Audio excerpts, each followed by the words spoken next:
जनन तंत्र में आज हम पढ़ेंगे शुक्राणु की संरचना। शुक्राणु यानी कि नर गैमीट की संरचना क्या है, आइए देखते हैं। एक शुक्राणु के जो आकार है, बाहरी आकारिकी है, इसको हमने 4 भागों में बांटा है। पहला भाग कहलाता है इसका शीर्ष या हेड, शीर्ष या हेड, और उसके बाद का जो भाग है वो है नेक या ग्रीवा। उसके बाद है मिडिल पीस या मध्य भाग या मध्य खंड, और चौथा भाग है इसकी पूंछ या टेल। हेड, नेक, मिडिल पीस और टेल, इतनी तो इसकी आकारिकीय संरचना है। इसकी जो शेप है इसको हम इस तरह से परिभाषित कर सकते हैं।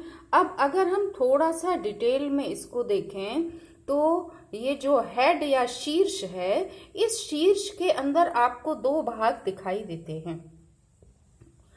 मुख्य भाग तो इसका ये वाला भाग है जो आपको अलग से पहचान में आ रहा है। वास्तव में ये शुक्राणु का केंद्रक है। किसी भी कोशिका में केंद्रक होता है, तो शुक्राणु भी एक कोशिका है, आप जानते हैं। ये मेल गैमीट है तो इसके भीतर भी केंद्रक होगा। ये उसका केंद्रक है और उस केंद्रक में क्रोमेटिन भरा हुआ है। क्रोमेटिन यानी कि गुणसूत्री पदार्थ, जिसमें कि पिता की ओर से आने वाली आनुवांशिक सूचनाएं संग्रहित हैं। इसके ही ऊपर एक टोपी के समान संरचना लगी होती है जिसको कहते हैं एक्रोसोम। क्या कहते हैं? एक्रोसोम। तो एक्रोसोम और केंद्रक, ये दोनों मिलाकर बनाते हैं शुक्राणु का शीर्ष। इसका काम अगर हम देखें कि क्या कार्य होता है, तो एक्रोसोम का कार्य होता है एंजाइमों का स्रावन करना, प्रोटियोलिटिक एंजाइम खासतौर से।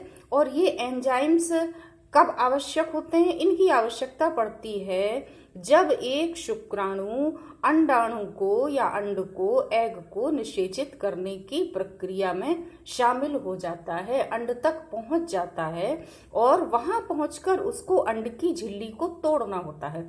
तो उसे तोड़ने के लिए जिन एंजाइम्स की आवश्यकता होती है वो एंजाइम एक्रोसोम के द्वारा स्रावित किए जाते हैं, और हम कह सकते हैं कि ये निषेचन की प्रक्रिया को शुरू करने का कार्य करता है। आप यदि एक सामान्य कोशिका से इसकी तुलना करें तो आप पाएंगे कि ये गाल्जी काय से ही विकसित हुआ है। जो एक्रोसोम है ये गाल्जी काय से विकसित हुआ है, उसी का परिवर्धित रूप है। इसके बाद आप देखेंगे नीचे जहां पर कि शीर्ष समाप्त होता है, थोड़ा सा नैरो या संकरा हिस्सा है जिसको हम ग्रीवा या नेक बोलते हैं। इसके बिल्कुल शुरू में एक तारक केंद्र या सेंट्रियोल दिखाई देगी। वास्तव में यहाँ पर 2 तारक केंद्र हैं। एक जो हेड के बिल्कुल नजदीक है, इसको कहते हैं प्रॉक्सिमल सेंट्रियोल या निकटस्थ तारक केंद्र, और दूसरा जो कि इस तंत्रीय अक्षीय तंतु में समाहित हो गया है, इसके समकोण पर स्थित है, और वो कहलाता है दूरस्थ या डिस्टल सेंट्रियोल या तारक केंद्र। तो ये जो तारक केंद्र हैं, वास्तव में कोशिका से इसका कार्य यहाँ पर बिल्कुल भिन्न है। कोशिका में आप देखते हैं सेंट्रियोल की भूमिका होती है सेल डिवीजन में, कोशिका के विभाजित होने के समय। तो यहाँ पर विभाजन की भूमिका नहीं है, यहाँ इसकी भूमिका है जब शुक्राणु निषेचन की प्रक्रिया में सफल हो जाए, उसके बाद ये जाइगोट के विदलन में भूमिका निभाता है, विदलन को शुरू करने का ये काम करता है। इसके बाद आप देखेंगे मिडिल पीस या जो मध्य खंड है, ये एक बहुत ही विशेष प्रकार की संरचना है, क्योंकि इसमें माइटोकॉन्ड्रिया काफी अधिक संख्या में स्पाइरल के रूप में पड़े रहते हैं। अधिक संख्या में क्यों पड़े रहते हैं? क्योंकि शुक्राणु में एक बहुत ही महत्वपूर्ण गुण है, आप शुरू से पढ़ते आ रहे हैं कि शुक्राणु चल होता है, गतिशील होता है। अंड जिस तरह से स्थिर होता है उस तरह से शुक्राणु स्थिर नहीं होता, शुक्राणु गतिशील होता है। तो गति करने के लिए एक तो इसके पास ये टेल है, पूंछ है, लेकिन पूंछ को गतिशील बनाए रखने के लिए वास्तव में ये कशाभिका या फ्लैजेला है। इसको गतिशील बनाए रखने के लिए इसको लगातार ऊर्जा की अधिक मात्रा में आवश्यकता पड़ती है, और आप जानते हैं कि ऊर्जा का उत्पादन कहाँ पर होता है? ऊर्जा की फैक्ट्री है माइटोकॉन्ड्रिया।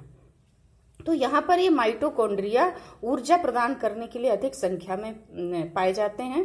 इन्हीं को यहाँ पर नेबेन कर्ण के नाम से भी पुकारा जाता है। ये नेबेन कर्ण भी कहलाते हैं। यहाँ के शुक्राणु के मिडिल पीस के माइटोकॉन्ड्रिया नेबेन कर्ण भी कहलाते हैं।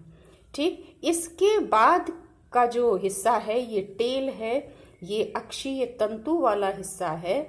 और यहाँ पर जो है इसका कार्य है, आप देखें कि एक शुक्राणु के निर्माण में लगभग 1 हफ्ते का समय लगता है और ये परिपक्वन के लिए पहुंच जाता है एपिडिडाइमिस या अधिवृषण में।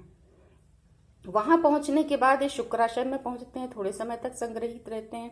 तो ये जो जनन तंत्र की नलिकाएं हैं, इन नलिकाओं से होते हुए जब ये गुजरता है शुक्राणु, तो क्योंकि ये संख्या में लगभग एक स्खलन में इनकी संख्या 20 से 30 करोड़ तक होती है और सामान्य उर्वरता यानी फर्टिलिटी कहते हैं संतान उत्पत्ति की या प्रजनन की सामर्थ्य को, क्षमता को, तो वो सामान्य तब कही जाएगी जब इन 20 से 30 करोड़ शुक्राणुओं में से 60% सामान्य आकार और गतिशीलता लिए हुए होंगे। आकार सामान्य हो और गतिशीलता हो इनमें पर्याप्त।